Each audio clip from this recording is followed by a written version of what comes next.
nous allons parler du procédé en entier. D'abord avec M. Hansleyde. M. Hansleyde est en cours de discussion pour savoir que faire avec les déchets nucléaires en Allemagne. Son organisation qui s'appelle BASE, B-A-S-E, un acronyme allemand. Jochen Hansleyde, j'aimerais vous donner la parole et je vous demande de rester bref pour que nous ayons aussi de temps pour les autres intervenants.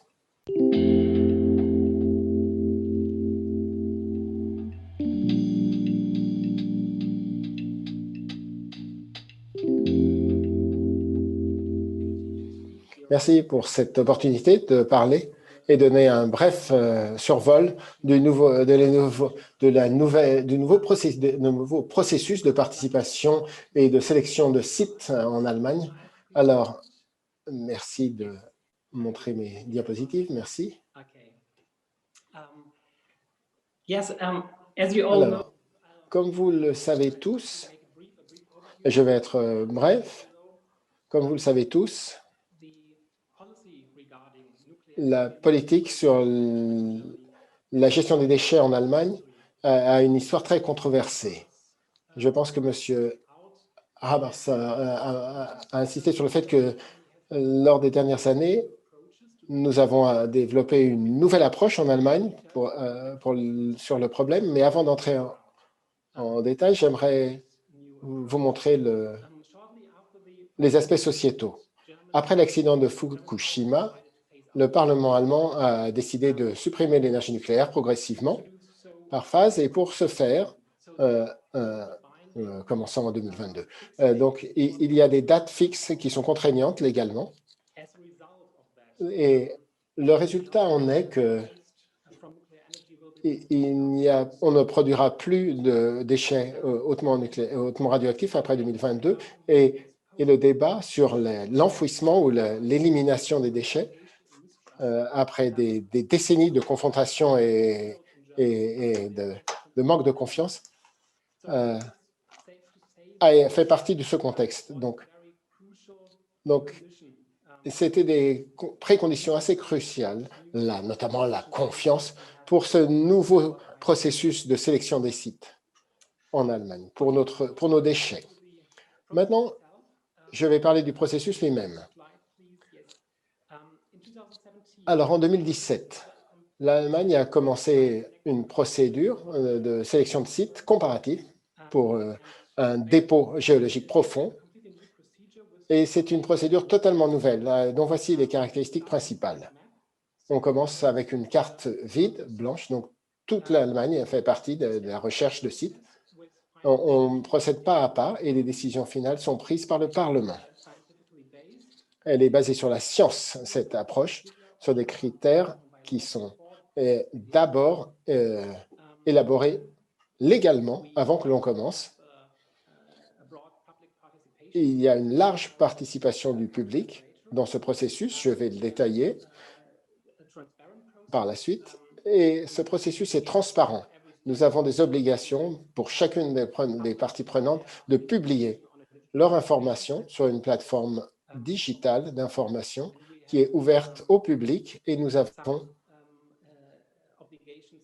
des obligations de mener des évaluations et en tirer des enseignements au cours du procès.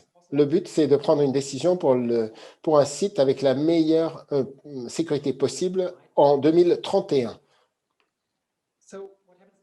Alors, durant le processus, comme vous l'avez vu au cours d'une session précédente, il y a 3 phases.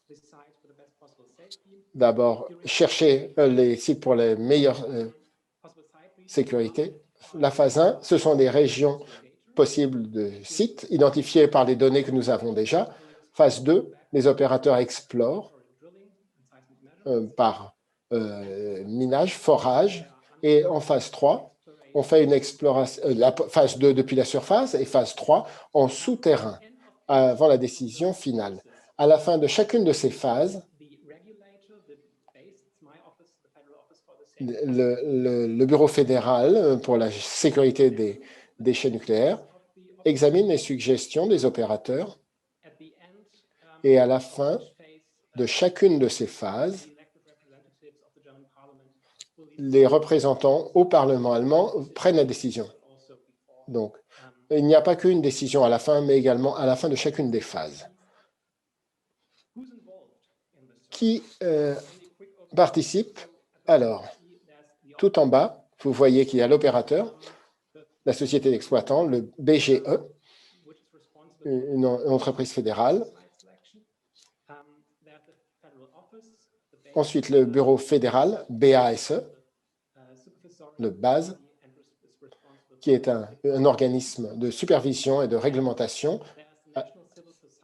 Et il y a la société civile, dont le board, le NBG, accompagne la procédure indépendamment en se centrant sur la participation du public. Et ils ont leur propre bureau, leur propre budget, ils sont indépendants. Ce sont des citoyens individuels et des scientifiques. Et au-delà de ça, nous avons le ministère fédéral de l'environnement, de la nature, de la conservation. Et le Parlement allemand, le Bundestag, prend à la responsabilité politique également pour la décision finale. Maintenant, qu'est-ce qui se passe au niveau de la participation du public? Alors, la loi de sélection du site prévoit beaucoup d'opportunités en profondeur pour la participation du public. D'abord, des conférences au niveau des régions, en dessous des régions. Des membres du public discutent du premier rapport transitoire, intermédiaire, avec BGE, l'opérateur, et tous les commentaires sont enregistrés dans un rapport et ils doivent tous être pris en compte pour la suite. Ensuite, il y a d'autres formes de participation du public grâce au mécanisme suivant, par exemple. Dans chaque région désignée pour une exploration de surface, il y aura une conférence qui aura certains droits, comme par exemple noter au procès-verbal leurs affirmations, demander des conseils scientifiques et exiger des revues de l'information pour le public régional dans chacune des régions où il y a une possibilité d'envisager un site. Ensuite, il y aura un conseil des régions qui est un organisme de médiation qui est composé des membres de ces conférences régionales et de représentants locaux en Allemagne, notamment dans les communautés où il y a déjà des dépôts. Et par la suite, il y a également des procédures de commentaires et des auditions publiques à la fin de chacune des phases. Donc, si on ne va pas aux premières conférences et au Conseil des régions, en tant que citoyen, vous avez toujours le droit, à chaque phase, d'aller à ces auditions publiques.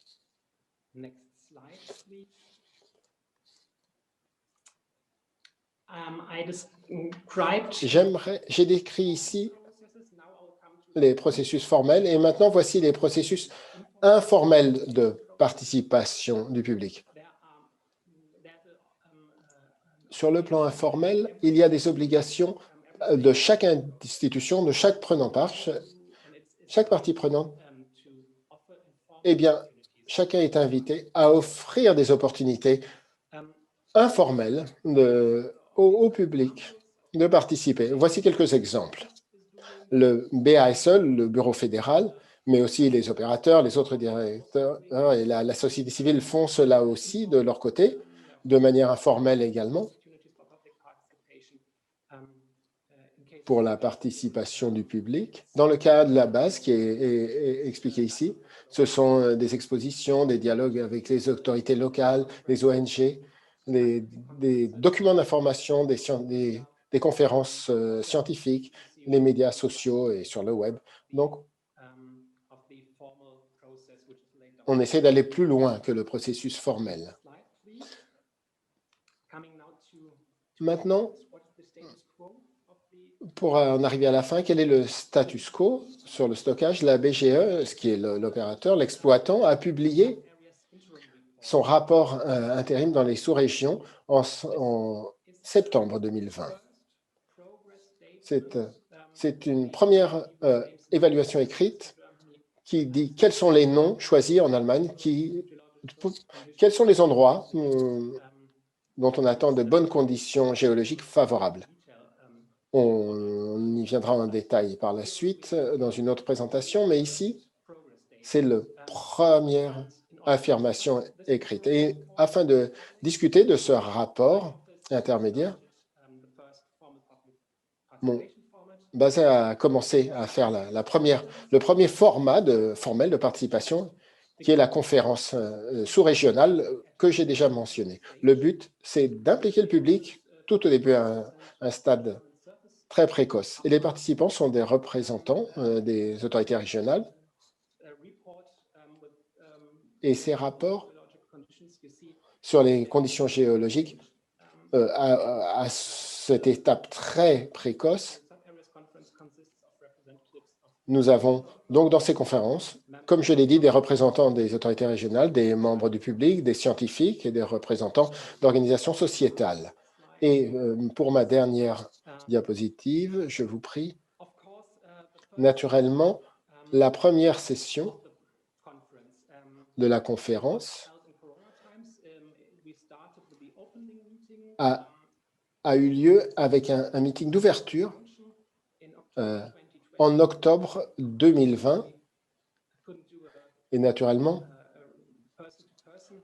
nous ne pouvions pas être en conférence face à face, mais nous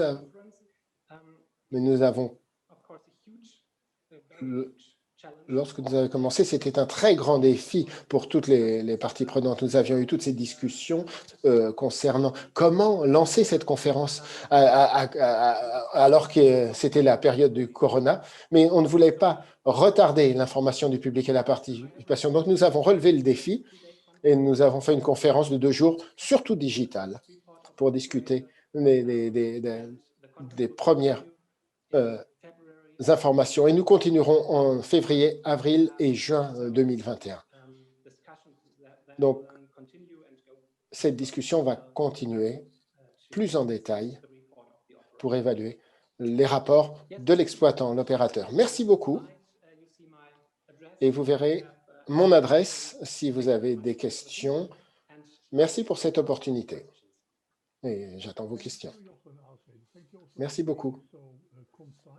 Merci d'être si concis et nous donner un survol de ce à quoi s'attendre.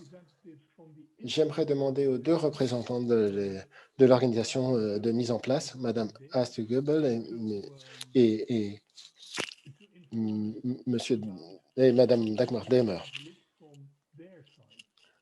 pour qu'ils nous parlent de leur expérience.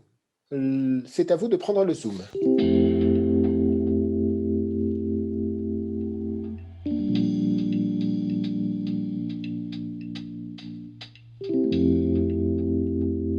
Donc, merci beaucoup de m'avoir passé la parole. Dagmar Demar et moi-même serons ravis de contribuer à donner la vue de l'opérateur, de l'exploitant BGE aujourd'hui. Alors, nous avons été fondés en 2016 et BGE est l'implémentateur et le responsable de l'implémentation, la mise en route du programme d'élimination des déchets en Allemagne. C'est une organisation responsable de l'exploitation et de la sélection des sites de dépôt et également de retrouver les déchets enfouis avant de les fermer.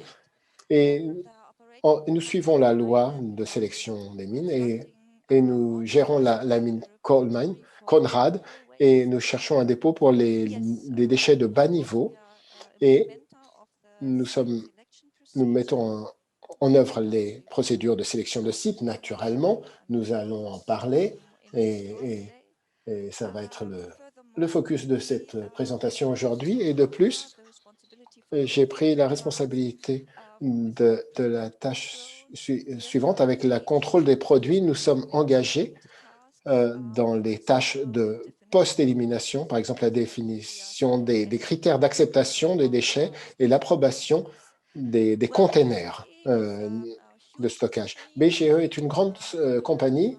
Je pense que nous avons à peu près 2000 employés, mais naturellement, c'est un chiffre qui inclut nos collègues travaillant directement dans les mines, dans les dépôts, dans les sites et sur les sites de construction. Passons à la diapositive suivante, je vous prie. Alors, cela montre notre projet délimitation dans le contexte du programme EURAD avec les phases de ce programme EURAD. Vous voyez toutes les étapes de notre projet et aujourd'hui, nous voulons parler de la sélection de sites pour les dépôts, pour les déchets de haut niveau. Il faut mentionner la chose suivante, qui est spéciale, c'est qu'en Allemagne, pour tous les déchets radioactifs, qu'ils soient de niveau intermédiaire, bas ou haut, on considère que c'est le mieux et la solution la plus sûre de les mettre dans des formations géologiques profondes. Donc, ça a été décidé pour tous les types de déchets radioactifs.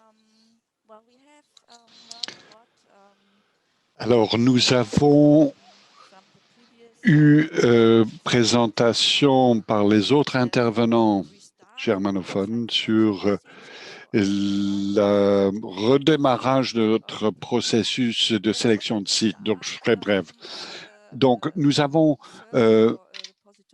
recommencé à chercher des sites de stockage et en 2013, la loi sur la sélection de sites a été mise en application. Il y a une commission dédiée qui a été mise sur pied et ils ont fait des recommandations auprès de la commission et cette commission a fait des recommandations auprès des législateurs et en 2017, la procédure de sélection de sites a été lancée. Alors, nous avions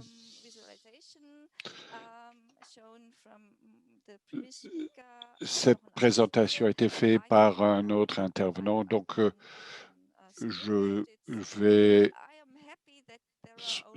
très bref. Il y a très peu de différences par rapport à l'autre présentation. Donc, il y a une conseil qui a été mis sur pied et M. Leiden va parler du point de vue MBG. Alors, je suis très heureuse de vous présenter ce slide parce qu'avec la publication des rapports des sous-domaines le 28 septembre 2020, nous avons atteint la première étape jalon et le document est un rapport de synthèse d'environ 440 pages et pour vous donner un aperçu, il y a un résumé qui est disponible en anglais également. Le rapport de synthèse est en train d'être traduit. Il y a eu plusieurs autres documents qui ont été publiés qui donnent des informations concernant la mise en œuvre des exigences minimum selon section 22 de la loi sur la sélection des sites et les contraintes minimum. Et il y a en plus, nous avons publié des informations concernant les données disponibles et nos bases de données qui sont disponibles. Alors, quelques mots concernant les résultats. Alors, les sous-domaines sont définis comme étant des domaines pour lesquels nous voulons des conditions géologiques pour le bon stockage des déchets et nous avons 90 sous-domaines qui ont été pris en considération, différents types de roches, des roches cristallines, des roches argileuses. Nous avons identifié 74 différents sous-domaines pour différents types de roches salines et 9 sous-domaines pour des rochers argileuses et pour des rochers cristallins. Et pour rendre cela accessible, nous avons publié une carte interactive avec des informations détaillées concernant les différents domaines identifiés, les différents sous-domaines identifiés. Et alors, parlons d'interactivité, je suis heureuse de passer la parole à mon collègue Doug McDagan qui va vous donner plus d'informations concernant le plan de communication BGE concernant les sous-domaines et le rapport intérimaire sur les sous-domaines. Et je serai disponible pour répondre à vos questions. Merci. Nous avons cherché à donner des informations à différents niveaux, tous les niveaux possibles.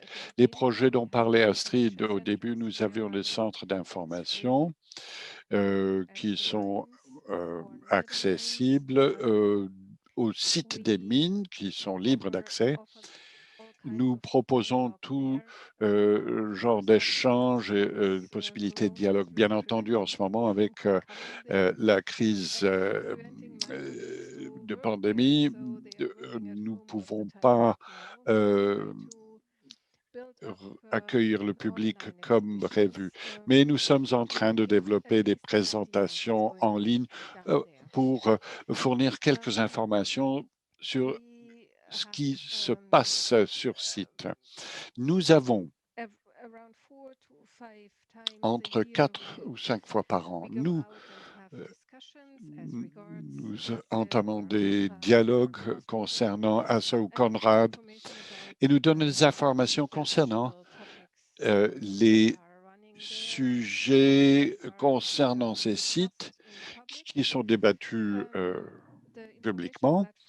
La plateforme d'information dont on a déjà parlé aujourd'hui, nous envoyons beaucoup de documents à ce centre afin de donner des informations concernant le processus de sélection de sites et la présentation du rapport intérimaire de la première conférence est accessible en ligne, disponible en ligne, et c'est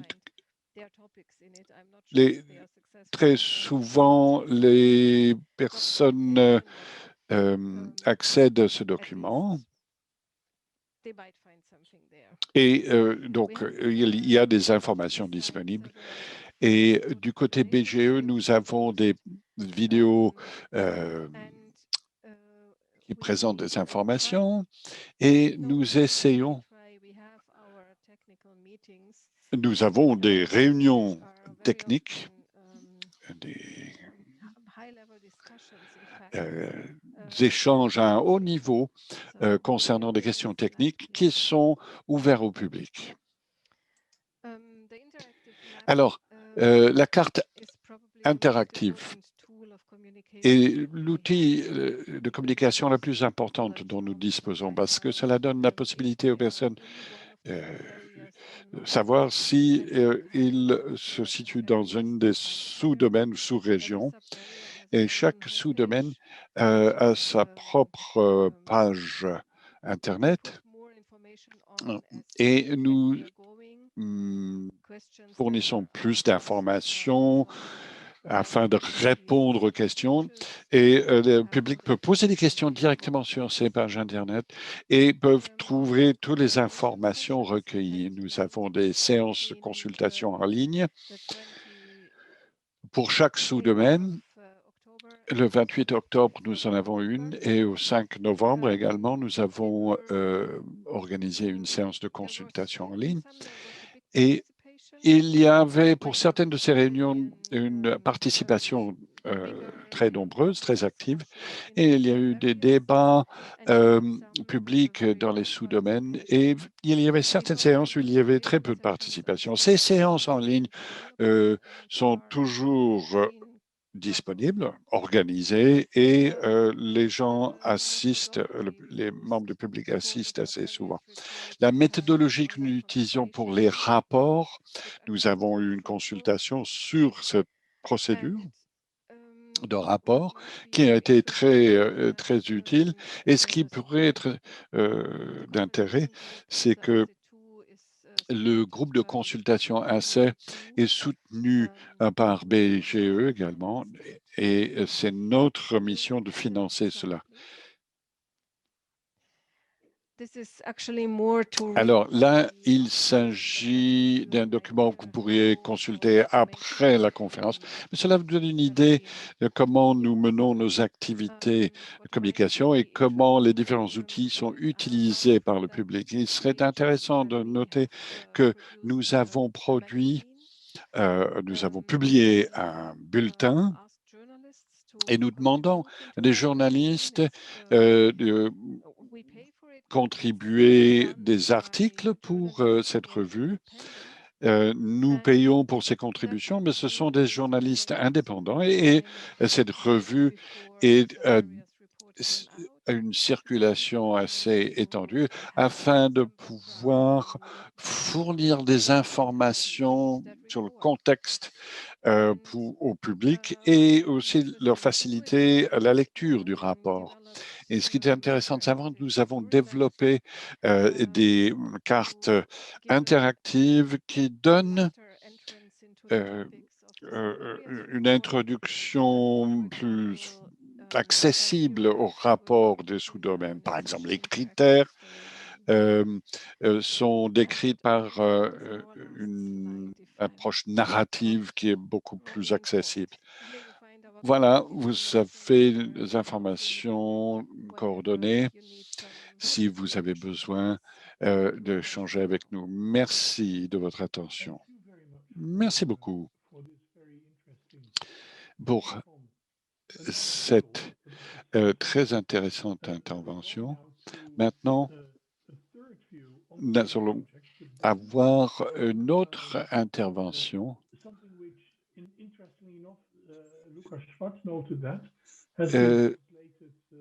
C'est une présentation qui a été compilée par la Commission National Society Civil Board.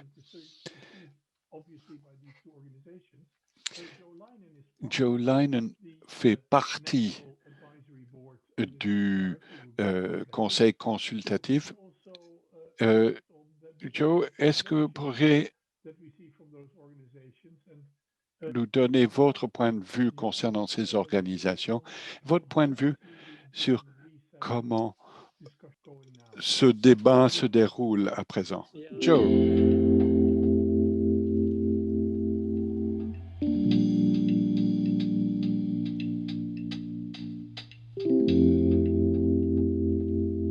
Félicitations à Nuclear Transparency Watch pour avoir organisé cette conférence. Je trouve que c'est une excellente initiative et ça nous donne vraiment beaucoup de matière à réflexion. Comme vous avez entendu, l'Allemagne cherche à améliorer sa copie cette fois-ci. Nous avons eu des présentations du ministère et de la part de collègues des différents départements. Et il y a eu beaucoup de controverses depuis 30 ans. Et j'ai passé beaucoup de temps, d'énergie, dépensé beaucoup d'énergie pour euh, euh, euh, euh, concernant les questions ou les choix qui ont été faits à un niveau politique. Maintenant, nous avons les outils juridiques qui nous permettent de redémarrer notre programme. Alors, il y a une nouvelle instance qui a été créée et que nous l'avons donné notre nom. Nous l'appelons le comité National Citizens Oversight Committee, parce que nous sommes une espèce de conseil de surveillance, une instance de surveillance qui n'existait pas auparavant.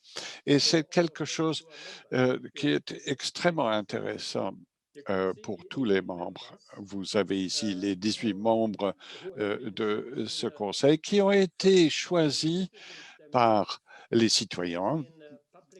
Tout d'abord, il y a eu des conférences publiques pour pouvoir postuler.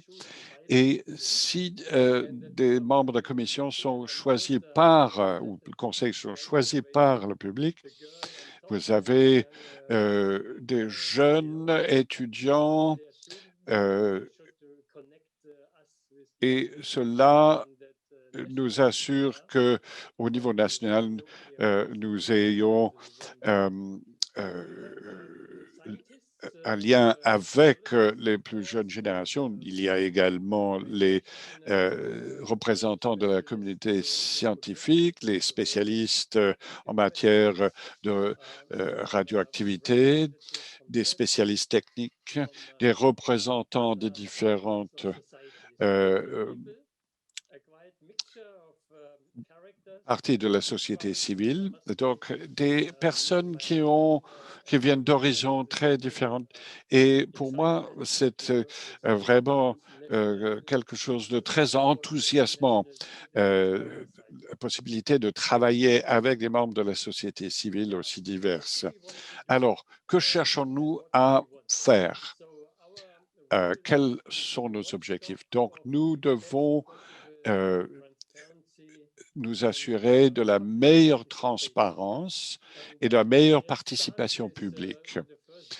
Et ça commence par de rattraper le retard. Cela fait 40 ans que nous avons pris du retard et maintenant nous devons nous assurer que nous euh, procédons de manière ordonnée et logique. Et on se pose la question à savoir si les conférences en ligne répondent à tous les critères concernant la participation publique optimum. Et nous allons publier un papier, un article sur les critères euh, pour conduire ce genre de conférence pendant la pandémie et nous allons nous assurer faire des recherches, des études pour savoir si toutes les questions sont bien traitées dans ce genre de forum, dans ce genre de réunion, et de chercher à s'assurer de l'efficacité de ces communications. Alors, participation à chaque étape. Donc, nous avons les rapports sous-domaines et nous analysons de savoir comment les données sont collectées. Alors, il y a des données, pas seulement des données publiques, il y a des données privées et il y a aussi des questions de confidentialité et, et nous avons le droit de consulter ces données et nous pouvons compléter les informations Donc, tout doit être en ligne et visible autant que possible. Et chaque étape, on doit assurer la transparence. Et il y a plus de 40 ans, les décisions étaient prises d'un point de vue politique. Maintenant, les décisions doivent être faites basées sur des informations scientifiques. Et si on regarde les questions de changement climatique et les problèmes de biodiversité, nous avons besoin d'inclure des critères beaucoup plus larges. Alors, pour avoir une participation efficace, il faut s'assurer d'une bonne approche pédagogique et nous devons pouvoir changer la loi si nécessaire en fonction des leçons apprises ou des enseignements suivant l'expérience. Alors, voici comment nous voulons aborder cette approche. Donc, les bases scientifiques, la transparence, participation, l'équité, etc. Alors, que faisons-nous? De notre tâche d'échanger, de communiquer avec toutes les parties prenantes et les mettre en relation si nécessaire entre eux. Nous devons identifier les tensions, les conflits potentiels en amont afin de pouvoir éviter.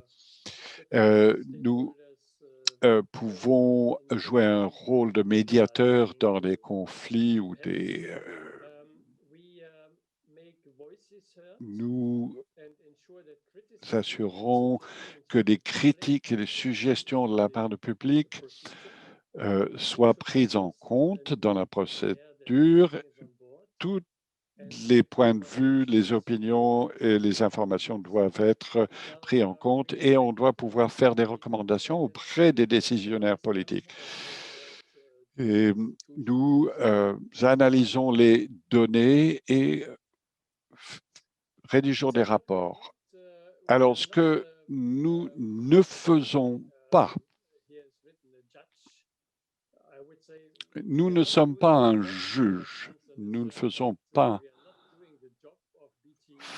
le travail de BGE ou des agences, les services gouvernementaux qui ont leurs propres compétences. Nous, notre rôle, c'est d'être un facilitateur, un observateur et de pouvoir tirer la sonnette d'alarme. Nous analysons les données, les rapports et nous cherchons à identifier les dysfonctionnements et nous avons la possibilité, comme je l'ai indiqué, de pouvoir consulter les documents confidentiels afin de pouvoir identifier tout problème potentiel dans la sélection ou des sites. Alors, nous assistons à des conférences sous domaine et comme vous pouvez le constater, et cela a été mentionné, il y a 3 conférences de sous-domaine et c'est notre rôle, c'est d'évaluer les rapports intérimaires dans les sous-domaines lors des conférences sous-domaines et de pouvoir émettre des recommandations également. Nous observons ce processus, enfin, nous avons un rôle d'observatoire et nous devons évaluer le processus et nous pouvons jouer un rôle lorsqu'il y a des problèmes ou des inquiétudes et nous pouvons conduire une évaluation ou d'organiser un processus d'évaluation par les pairs. Alors, si vous voulez faire partie d'une de ces évaluations pairs en Allemagne, vous pouvez me contacter dans les semaines à venir. Nous allons faire répondre aux appels concernant l'étude de ces processus. Donc, je vous ai déjà présenté cela. Donc, on va passer à la fin de ma présentation. Voilà, je ne voulais pas revenir sur le nombre de choses qui ont déjà été présentées. C'est une nouvelle instance et c'est un nouveau départ. C'est assez prometteur, bien entendu. Rien n'est acquis et bien entendu, on est tout à fait prêt à apprendre l'expérience des instances dans d'autres pays. Il y a une question. Vos missions, votre mission est une mission ambitieuse. Est-ce que c'est un travail à plein temps pour vous d'être membre de cette instance? Oui, j'ai des collègues, des coprésidents qui me permettent de libérer un peu de temps. Et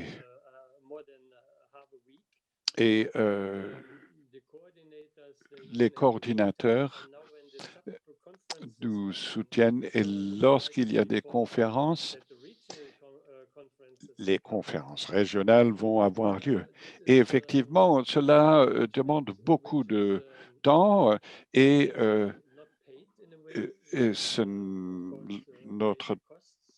on paye nos frais de fonctionnement, mais nous n'avons pas de rémunération, nous passons beaucoup de temps.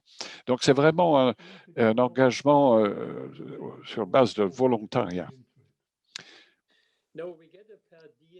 Nous touchons un per diem et 2 jours par mois et bien entendu nos frais de déplacement si nous devons nous déplacer.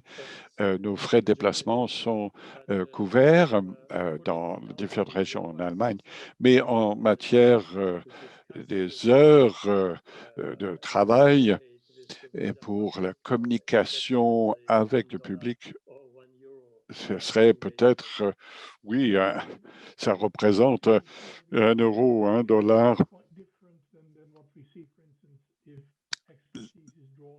Alors, situation très différente dans d'autres pays, en France ou en Suède, où le MKG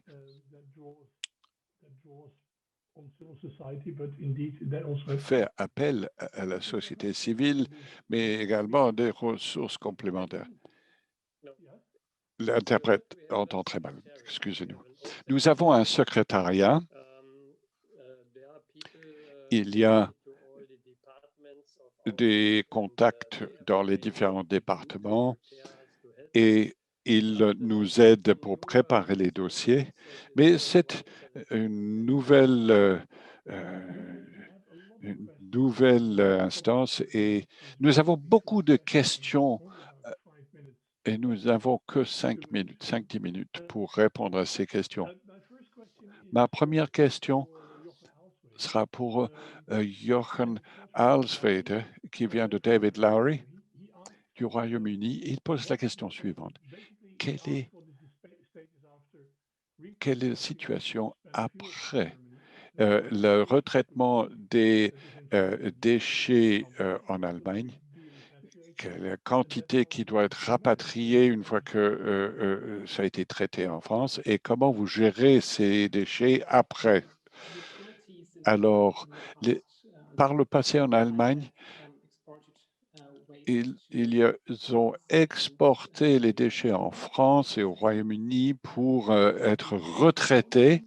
Le plutonium qui a été séparé est déjà revenu en Allemagne et le NOx fuel a été il n'y a pas de plutonium séparé des sources allemandes. C'est des informations dont je dispose. Mais il y a des déchets qui demeurent encore au Royaume-Uni et en France et qui reviendront en Allemagne dans les années à venir. Il y a eu un envoi il y a quelques mois et il y a plusieurs envois qui vont être programmés à l'avenir.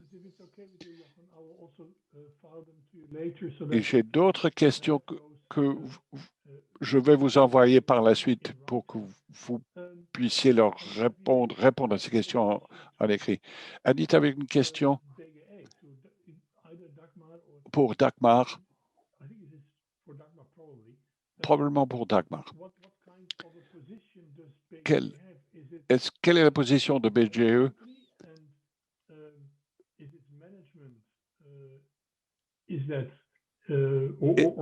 Comment est-ce que cette instance est gérée? Est-ce que c'est géré par l'État et comment est-il financé?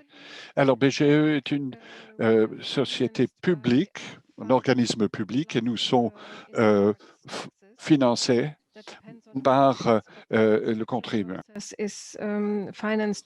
Mais le processus de sélection des sites est financé par un fonds qui a été abondé par les producteurs d'énergie il y a plusieurs années. Et ce fonds devrait être suffisant pour financer tout le projet. En tout cas, nous l'espérons. Donc, BGE est une société d'État, une entreprise d'État. Oui, elle appartient à l'État, cette société, mais elle est organisée de manière privée, bien qu'elle appartienne à l'État. Merci beaucoup. J'ai une question également pour vous, Astrid. Quand est-ce que l'Allemagne a commencé son programme de recherche de sites d'enfouissement géologique? Puis il y a d'autres questions auxquelles nous pouvons répondre par écrit. Donc, quand est-ce que le programme de recherche géologique commence? Ce programme de recherche?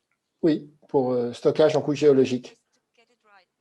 Alors, on parle de recherche, hein? Non, bien sûr, et non pas d'élimination et d'enfouissement. Oui, la recherche de sites géologiques. Bien. Alors, honnêtement, nous avons fait un travail de préparation pour identifier les besoins avant que BGE soit lancé. Puis, dans le Bureau fédéral de la protection contre les radiations, nous avons commencé à essayer d'identifier les besoins de recherche. Et maintenant, cette responsabilité pour l'exécution est passée à BGE. Elle incombe désormais à BGE. Et nous, c'est un des problèmes. Nous avons un calendrier assez serré et assez ambitieux. Et bien sûr, ça a été une sorte de parallèle entre le tout début et la préparation du lancement de la procédure de sélection de sites. Nous avons commencé à identifier nos besoins de recherche et d'exploration et avons commencé à initier les premières études et les premiers projets afin de se garantir que nous aurions des résultats requis lorsque nous en aurions besoin pour l'implémentation, la mise en route. Et nous y avons investi beaucoup d'efforts et nous avons publié un premier agenda de recherche en 2020. En ce moment, nous sommes en train de détailler ce planning, puis nous allons le publier et le discuter. Donc, il y a beaucoup de discussions avec des participations du public, comme vous l'avez expliqué. Et Céline Parot de l'Université de Liège se demande quel est l'espace, à quel espace est-ce que le public peut parler de ces données scientifiques et de ces critères scientifiques. Quel est l'endroit? Et est-ce qu'il y a de la place pour que le public en discute avec vous? Est-ce que vous considérez que c'est pertinent et pourquoi ou pourquoi pas? Oui, tout à fait. Dagmar, d'un certain côté, a mentionné que nous avons ce forum en ligne, en Inde, sur lequel nous discutons nos méthodologies durant notre travail et lorsqu'on mène le rapport sous-région. Et il y a eu ce type de discussion pendant que nous appliquions les critères géoscientifiques et par la suite, naturellement, pendant que nous étions en cours de développement de nos méthodes. Par exemple, avec l'aide de pilotes, nous avons mené des discussions et avons eu des forums techniques avec des scientifiques, des événements techniques qui nous ont aidés à ouvrir les portes, qui ont été ouverts au public. Nous avons ouvert nos portes au public. Ils sont menés jusqu'ici en allemand, mais maintenant, nos portes ne sont jamais fermées, hein, quoi qu'il en soit. Donc, on vous invite à discuter avec nous. Et s'il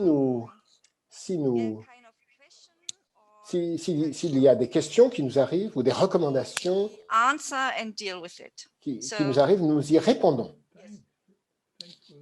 Merci beaucoup pour cette réponse. Et deux questions de Jean-Claude Autrey par téléphone. Donc, on ne le verra pas dans la session de questions-réponses. Et c'est pour Johan. Johan, vous avez parlé de base scientifique pour la prise de décision.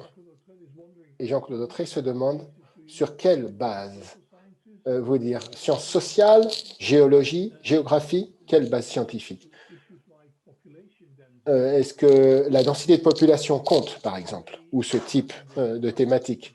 Est-ce que c'est dans la discussion ou est-ce que c'est un argument des sciences sociales? Une deuxième question, peut-être que vous pouvez l'aborder également dans votre réponse. Depuis que l'Allemagne a décidé d'arrêter la production d'énergie nucléaire en 2022, est-ce que la situation de cette discussion s'est calmée? Oui, merci beaucoup pour les questions. Alors, la première chose, c'était le contexte scientifique. Alors, on a un processus en Allemagne dans lequel les prérequis scientifiques et les exigences scientifiques, et je veux dire par là géologiques, sont au cœur de notre processus de sélection. Donc, l'exploitant, l'opérateur, examine toutes les données fournies par mes collègues et applique les exigences géologiques et de sécurité pour son premier survol, des conditions géologiques favorables. Lors des étapes suivantes du processus, lorsqu'on a des sites qui ont été identifiés pour offrir la plus haute sécurité possible d'un point de vue de couche géologique, alors les autres exigences sont prises en considération. La densité de population, par exemple, et autres critères. Cet ensemble de critères est très important, je pense. Cet ensemble de critères est établi par le législateur avant que l'on commence le processus. Ce n'est donc pas... Ce n'est pas possible, par exemple, pour les participants de changer dans quelques années. Nous avons eu d'intenses discussions au cours des nombreuses années au sein de la commission mentionnée par Mme Goebel et Astrid Goebel, et ces exigences et ces critères et ces prérequis sont écrits par la loi et s'appliquent à toute partie du processus, tout prenant part au processus. Merci beaucoup. Il me reste quelques questions, mais nous n'avons pas de temps, malheureusement. Notamment, est-ce que vous avez développé une stratégie de communication, de l'information, et comment sélectionnez-vous les participants? impliqués dans les consultations. Et je vais vous demander d'y répondre par écrit. Jean-Paul Lacotte se demandait pourquoi les sites géologiques d'enfouissement sont pris en considération par opposition à d'autres technologies. Et il y a également une question de Céline Parop pour Dagmar, pour savoir comment est-ce que la société civile peut effectivement participer à ces meetings. Et si vous pouvez donner de vrais exemples. Nous pouvons y répondre par écrit. Nous n'oublierons pas ces questions. Merci d'y répondre sous forme écrite.